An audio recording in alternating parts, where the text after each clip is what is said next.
Welcome back to the Deep Dive. Today, we're unpacking a case study that really sits at the intersection of, well, technology, economics, and social impact. We're looking at a company called Azuri Technologies. It's a really fascinating story. It starts as a university spinoff, and, it ends up changing how we think about energy infrastructure, the whole thing. And to really get why Azuri matters, you have to start with the economics of being poor. I was looking at the numbers, and this poverty penalty is it's staggering. If you're in a developed city, you pay maybe 15 cents per kilowatt hour. hmm But in rural Sub-Saharan Africa, you're relying on kerosene. You're paying something like $8 for that same amount of energy. Exactly. It's expensive to be poor. You're paying this huge premium for a dangerous, low-quality fuel just because the grid hasn't reached you. And Azuri's whole mission, starting back in 2012 out of Cambridge, was to fix that market failure. And the whole idea here is leapfrogging, right? Right. It's the same way mobile phones meant most of Africa never really needed to build out landlines. That was the bet. Azuri was betting that solar could do the same for the electrical grid. That's the goal. Hmm. But solar has this one sort of fatal flaw for this market. Over 5 years, sure, solar is cheap. But on day one, it's really expensive. Right, the upfront cost. A decent setup, a panel, a battery, some lights. It can cost anywhere from $70 to maybe $150. For a family earning just a few dollars a day, that capital just isn't there. Which is where the real business model innovation happens. They didn't just make the tech smaller, they completely changed the payment structure, this solar as a service idea. It was a very deliberate move. It feels a lot like the prepaid mobile culture that's already so common. So what did they do? They integrated a pay-as-you-go system.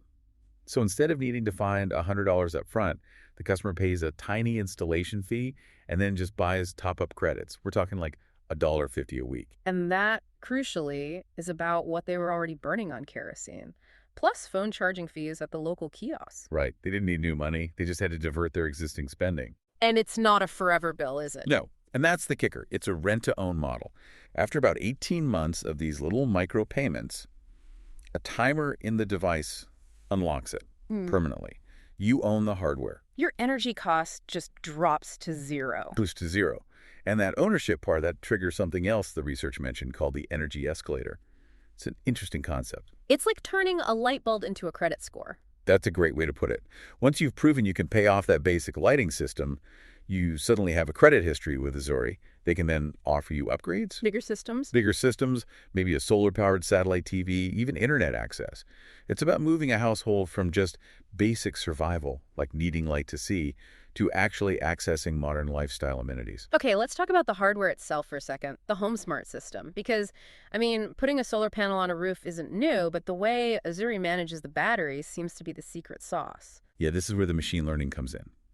The system is always monitoring two things: the user's habits and the local weather patterns. So if it knows you always use a lot of power on a Friday night and it sees clouds rolling in, It starts to conserve power. It might imperceptibly dim the lights just a little bit to make sure there's enough charge to last the whole night. The goal is to avoid that lights out moment at 8 p.m. it prioritizes reliability. Exactly. Reliability over just maximum brightness. Now, great tech can often die in distribution, especially when your customers are in these remote villages across, 12 different countries? How did they solve that last mile problem? They piggybacked. Azuri knew they couldn't build a better distribution network than the ones that already existed, so they just partnered. With Unilever, right, the soap and tea giant. The very same. Unilever already had trucks going deep into rural Kenya to stock all these tiny little shops. Azuri just put their solar kits on those same trucks. That's not clever. And they did the same on the finance side, partnering with places like First Bank of Nigeria. It let them scale really, really fast without this massive internal overhead. And when you look at the impact data, that scale is real. Over 200,000 systems sold. But the social metrics were what really stood out to me, especially around education. That is the statistic that always lands the hardest. In homes with an Azuri system, children study for an average of 2.5 extra hours every single night. Wow, just because they have a reliable light. Just from that. Yeah. And you're taking toxic kerosene smoke out of the house, which is a huge health win. And on top of that, the household budget sees like a 50% cut in energy costs once the system's paid off. It's such a compelling loop, but I want to close on this idea that came up in the research, this concept of reverse innovation. We usually assume technology flows from the West to the rest, Azuri just flips that whole script. Think about what their system is. It's distributed energy, it's AI-managed battery storage, and it's a pay-per-use utility model. That's not just a solution for rural Africa. Yeah. You mean as the developed world tries to decarbonize and decentralize our own grids? We are looking for exactly these kinds of solutions. So the blueprint for the future of our grid might not come from Silicon Valley, but from a village in Kenya. It's very, very likely. A fascinating reminder that financial innovation is often just as powerful as the hardware itself. That's all for this deep dive into Azuri. Thanks for listening.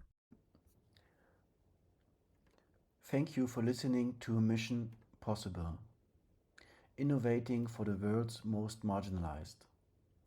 This podcast is built on the outstanding work of our students, whose curiosity and commitment drive much of the research and storytelling you hear. Each episode is grounded in academic research and shaped through close collaboration with our partners. To learn more about the research and partnerships behind this podcast, feel free to contact us. Thank you for joining.